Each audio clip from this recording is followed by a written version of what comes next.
Ассалаумағалейкум, ардақты ағайын. Бүгінгі менің айтатын әңгімем қазақ халқының арасындағы өзінше өзіндік бір орны бар көңіл айту, жұбату салт дәстүріне арналады. Қазақ халқындағы жұбату немесе көңіл айту салт дәстүрі сонау адамзаттың бастамасы болған кезде Адам мен Хауа анамыз жаңағы өмір сүрген кезге сол кезден басталады. Бізге жеткен қазақ халқында қисса дастандар мен аңыз әңгімелерге қарайтын болсақ, Хауа ана мен Адам атаның Абыл Қабыл деген екі баласы, немесе библияшыл айтатын болсақ Авель мен Каин, сол Абыл мен Қабыл екеуінің арасында ерегес туып, екеуі бір-біріне ренжіп, ақыр аяғында жанжалдың нәтижесінде Қабыл Абылды өлтіріп тастайды. Сол кезде Адам мен Хауа анамыз қатты қайғырып, өйткені Абыл олардың ең жақсы көретін, ең сүйікті баласы болған екен. Екеуі қатты қайғырып, мұңайып, сөйтіп көңілдері түседі екен. Сол кезде Құдай Алла тағаламыз бүкіл періштелерді жинап алып, оларға бұйрық береді екен.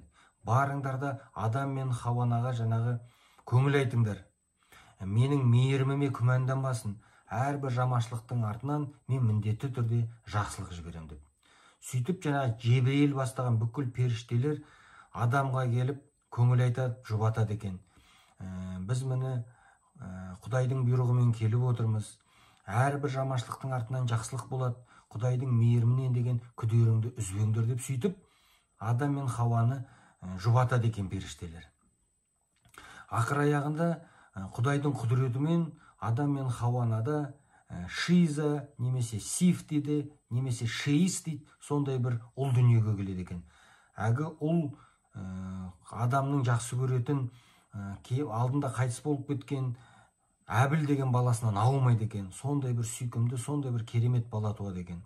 Оның аты Шейс деп қояды екен де, сөйтіп Адам мен Хауа анамыз Алла тағаланың қандай мейірімді екенін, әрбір жамандықтың артынан жақсылық беретініне тағы да бір көз жеткізіп шүкіршілік етеді екен.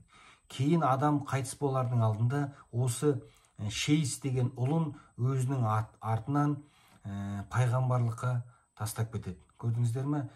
Жалпы бұл Шейс кейін қасиетті дінімізде Хибатулла, яғни Құдайдың бергені, Құдайдың сыйы деген атқа ие болады.